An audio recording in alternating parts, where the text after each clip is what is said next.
Hey, it's me, Rika. Today we're going to have a look at the brand new game mode being added to AFK Arena, Shadow Invasions. Now, this is similar to a Monster Hunter where you essentially have to survive as long as possible by defeating as many enemies within a certain given amount of time. So, similar to campaign, you'll start at stage 1 of 1, where you have to complete various objectives such as killing enemies, defeating bosses, and completing various requirements in order to get 3 stars to get the maximum amount of rewards. Now, these rewards include such as completing the stage, having your hero's health always above 10%, and the third 3-star is having your hero above 20%. Now, as you progress along, you'll unlock more and more heroes. So once you get to the final couple of stages, you'll unlock all 3 heroes, being Hogan, Mirael, and Ira. Now, each of these heroes have their own unique abilities, where they'll have an active ability and they'll have a passive ability. Now, what these abilities are, they'll continually use these abilities no matter if there are enemies on the battlefield or if they get extremely close to an enemy, they'll immediately use this specific ability, and you only have to move your character around the map and destroy as many enemies as possible. Now, the passive is there to boost up your hero so you can make them as strong as possible so they can survive during the higher levels when you get completely surrounded by enemies. Now, in my case, I'll be starting off with Mirael, as she has a ranged attack being Fireball and is extremely powerful in this event. Now, you can get various rewards. These include things such as EXP, dust, gold, diamonds, summoning scrolls, and various other rewards to boost up your account even more. So let's have a try at this stage. So when we begin, we'll immediately start and we'll start using our Fireball ability. So as you can see, I'm shooting off my Fireball ability, and when I walk over these blue little gems, I'll level up and gain experience. Now, as we can see, these are the cards that I can choose in order to boost up my hero and make them even stronger than before. So as we can see, the active abilities are in brown and the passive abilities are in gray. So I'm going to choose my active ability being Fireball and level it up to level 5.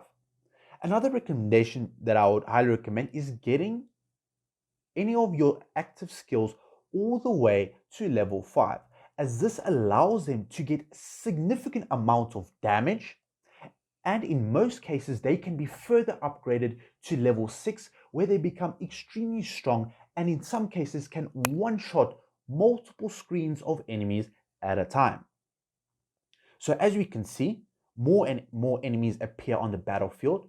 So if you do not have enough damage, these enemies will overwhelm you. So there we go, that's my level 5 ability. And as you can see, the ability completely changed. And now, as you can see, it is shooting massive fireballs that can bounce between multiple enemies, clearing multiple enemies at a single time. So these are a couple of abilities that I can get. And as you can see, I got 2 passive abilities.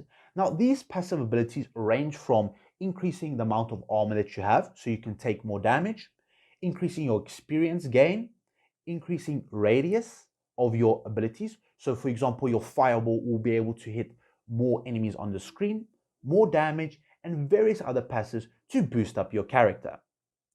And then we have the passives. Now, these passives in some cases are extremely strong, and in some cases they're not that strong. So some of them work extremely well in the beginning, such as your experience gain. This works extremely well in the beginning when you don't have a lot of experience. However, when you get more and more abilities and you start getting to the higher levels, it takes a lot longer to level from the current level to the next level. So as we can see, each time I level up, I gain a new ability card to either gain a new ability or upgrade one of my existing abilities. So as we can see, I'm getting a couple abilities. So there we go, I shot out a little ice spear. So what this does, this is able to freeze enemies, essentially stopping them in mid animation, allowing you to keep on doing battle and surviving slightly longer. So there we go, here's the boss, and we can see that this is one of the ranged bosses. Now he does a projectile based attack, as you can see, and if you do not dodge this attack, you might die. So you have a health bar where you need to constantly have a look at your health bar to make sure that you don't die and lose the battle. Now, one of the good things is to always try and ignore the bosses or move in a circle around them so you can deal the maximum amount of damage to them, as some of them can hit extremely hard and in some cases can even one-shot you before you even had a chance to deal damage. So as you can see, I picked up a little item previously. Now there are these small little items that can be received from either breaking barrels, or they will randomly spawn around the map. There's a barrel and there's a purple diamond. Now some of these barrels will either contain a potion or they will contain a bomb. Now the potions that are available are either a healing potion that can heal you up for a couple of points. So if you're lower health, you can easily pick up one of these potions and get yourself back up to full. Or you can get a potion which can group up all of these experience gems. So let's say this one over here, which groups them up. So you simply walk over it and all of the experience gems will be pulled towards you so that you can easily level up and gain a lot of power. So there we go. And then we have the bomb. So the bomb will destroy any enemies that have surrounded you in the previous couple of seconds. So one of the important things is to increase the amount of damage that your hero can do. So if your hero, for example here, you can see that a single use of my ability can clear a large amount of these enemies.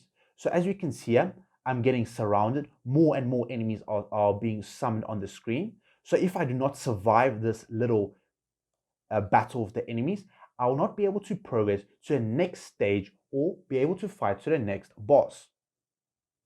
There we go. I'm going to level up this ability over here. So it is best always to keep moving so you can dodge the enemies and so that you can survive for as long as possible. So as you can see here, these enemies are surrounding me now, so I'm having a much more difficult time staying alive. There we go. So the best thing is to clear as many enemies as possible so that you can survive as long as possible. Now, once you've completed all of these mini campaign stages, then you'll unlock the endless mode. Now this endless mode allows you to fight enemies and bosses for as long as possible until either you take a fatal hit or you get one-shotted by one of the bosses. So these bosses currently, as you can see, are extremely weak. This boss in particular, as he does a ranged based ability. However, some of the bosses in the endless mode deal a significant amount of damage and all of their abilities need to be dodged in order to survive. So let's have a look at how we level up one of our skills to level 6. We simply walk over this little chest over here.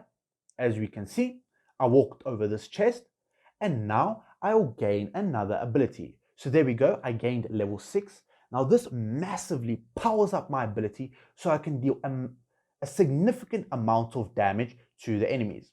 So as you can see there, I nearly died there. So I'm currently on 1 health. So basically any little projectile can one-shot me off screen. So I need to be extremely careful. So I'll just simply walk over this potion and I managed to heal up and gain a bit of life. There we go. Now, getting level 6 abilities is extremely important. So how do you know whether you can gain a level 6 ability? You simply look at your top left-hand corner, and what you can see is there is a gold border around your skills. Now, once there is a gold border, you know that you can upgrade the skill to level 6. So, as you can see here, I completed one of the campaign stages, and you can see that I completed the stage, acquired 2 max skills, and my health unfortunately was not always above 50%, even though I used a health potion in order to heal myself up. So this mode at the end here is the endless mode, and you can have a look and see which hero will do the best and be able to deal the most amount of damage and survive the longest in this mode. So over here you can have a look at the different heroes' skills and their abilities and what they're all about. So both Mirael and Ira are ranged-based characters. However, for my testing, Mirael does the most amount of damage, and Hogan is the melee character who mainly is in the front row and dealing damage in close proximity to the enemies. This sometimes might get dangerous, especially when fighting bosses who can deal a significant amount of damage to you in a short period of time.